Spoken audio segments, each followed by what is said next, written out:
Hey everybody, it's Jason Blaha here with Jason Blaha Strength and Fitness, and once again it's time for a GPP workout. But a quick reminder, if you guys will please click a like down below and drop me a comment, I would appreciate it so much. All right, couple things here. I kind of skipped any direct shoulder work today, and the reason for it, I've started overhead pressing and incline and laterals on all of my main workouts. So again, as far as me knowing that shoulders are absolutely a weakness, I'm getting a lot of work on those 3 days. Plus, I've had the med ball tosses. So I feel like at this point, be a little concerned with my shoulders recovering, and I'm trying to push my bench numbers up. I'm doing a lot of benching. So I have to be careful of that with what I pick on the GPP days. I feel like the med ball throws are doing a lot just for my shoulder mobility though. So I feel like they're helping. Plus the hanging leg raises will cover that. So again, I'm going to focus on these, skip any real shoulder work, and I threw in banded work for biceps. I'll explain why at the end. So with this today, I also didn't do any weighted carries. I've started noting all of a sudden I'm getting back cramps and back spasms and things in the middle of my squatting. I don't normally have this. That's a very rare thing. In fact, with me doing reverse hypers, my back tends to do really well. In fact, my back never is bothered by deadlifts. 5-6 rep sets with 500 pounds and no problem. 600 plus deadlifts in the past, no problem. Like my back never feels anything. I've done a 625 deficit. No back, not even slightly fatigued, right? But I feel like the weighted carries themselves, that extra axial loading I'm getting from it, and then the kind of the impact of it, it's a little too much for my low back, especially doing it 3 days a week. So I'm going to have to ease it back in carefully. And the reason for that, because I squat and deadlift moderately heavy 3 days a week, there's a lot of axial loading. So I feel like right now I'm going to push the reverse hypers harder, pull that back out, and let's focus on the other stuff that's really useful. So jumping, throwing, sleds, right? So nothing here was really any sort of true high volume like that, right? So I didn't do long sled pushes. We did sprints. We did stuff like this. It was all very low rep explosive stuff. Now, I like the med ball tosses. I feel like I get a lot out of these.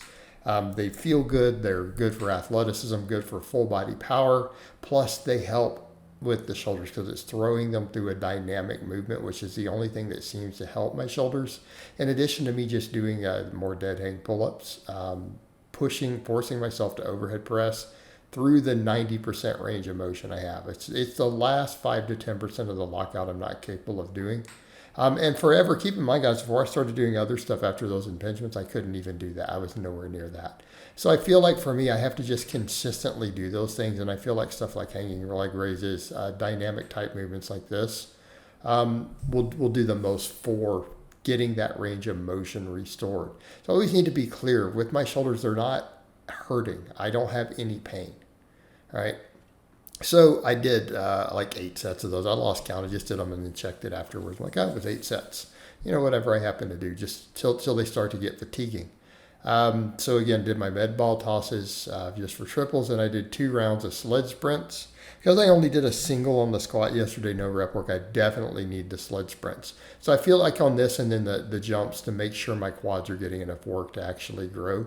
Especially after only doing a top single. I didn't do like 7 reps, 6 or 7 reps of 405, on the high bar. I did the single rep. I want to make sure my quads and stuff are getting enough work.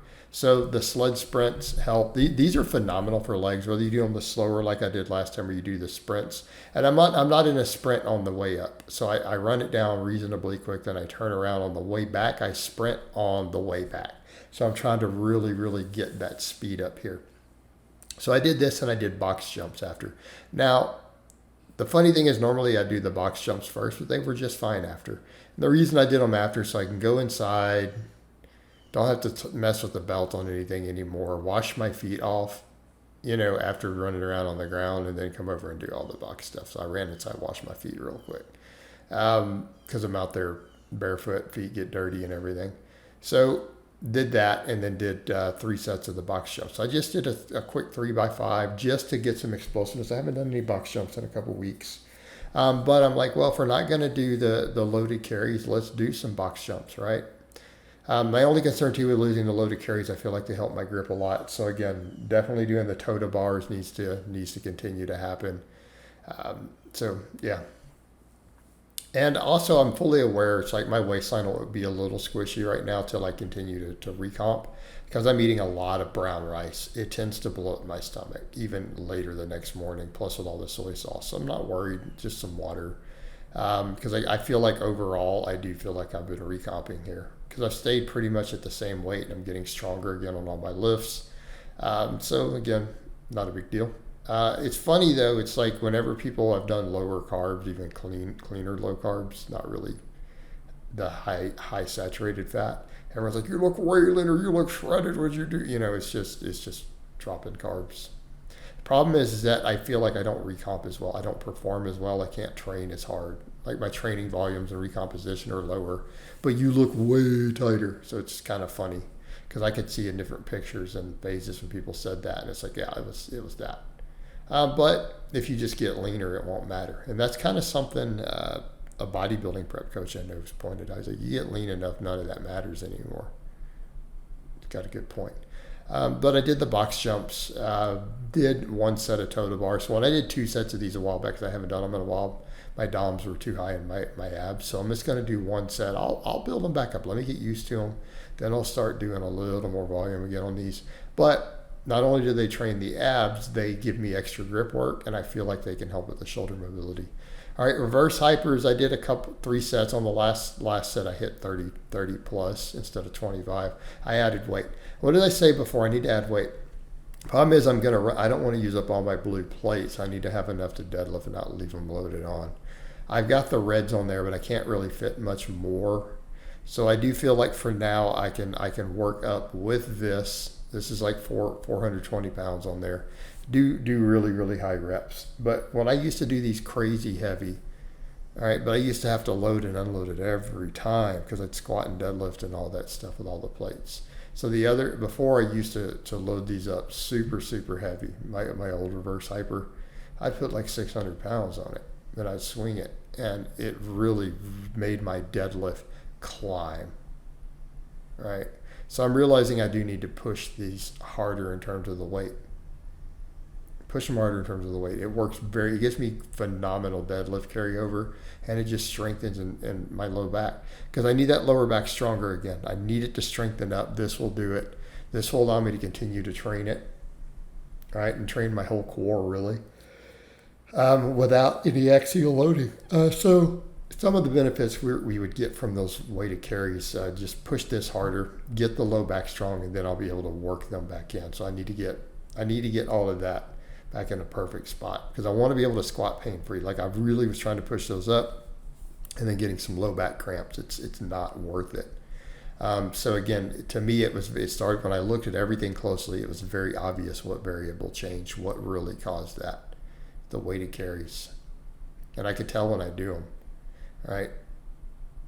And again, it's just the jarring of it along with, all that weight being carried. So that's definitely a factor. And I noticed when I went heavier this week, it got even more intense, right? It got more intense. I noticed it on Monday, right? Noticed it on Monday. It's like, okay, I think we found our culprit there. So I'm going to see how my back feels tomorrow. But these made it feel really, really good. Doing these heavier and adding another 90 pounds on the reverse hypers really made it feel good. So then I finish up with band curls instead of shoulders. Why? I feel like we know, even for my arms, I'm tricep dominant. My triceps are crazy strong. My biceps are not.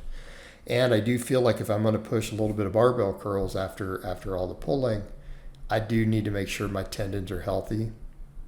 I want to really make sure those bicep tendons are recovered and healthy. Plus, it is some good bicep work to pump at the end. So again, just blood flow to the biceps, building the tendons, just like I've done tons of the press downs and it let me get really strong at tricep stuff before.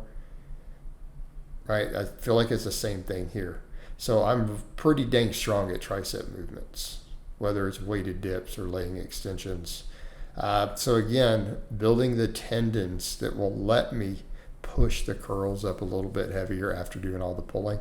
And I might work some dumbbell rows in tomorrow. I feel like I might throw some in after the pull-ups. We'll see how it feels. But again, just to make sure that we get blood flow to the tendons, make sure we thicken the tendons. And there's a reason band work works for this. A lot of people don't understand. When you look at heavy partials, think about what happens with these band exercises. The tension at the top is dramatically higher than the rest of the strength curve. So you're getting those tendon benefits plus the really high reps for the blood flow. So that's why bands in particular really, really work tendons, right? Because you have such an intense peak contraction just like you would on a partial. But did that to finish up. So pretty happy with how that felt. Pretty good conditioning session today, GPP work after my quick run. So I hope it's been informative, and I'll talk to you guys and gals next time.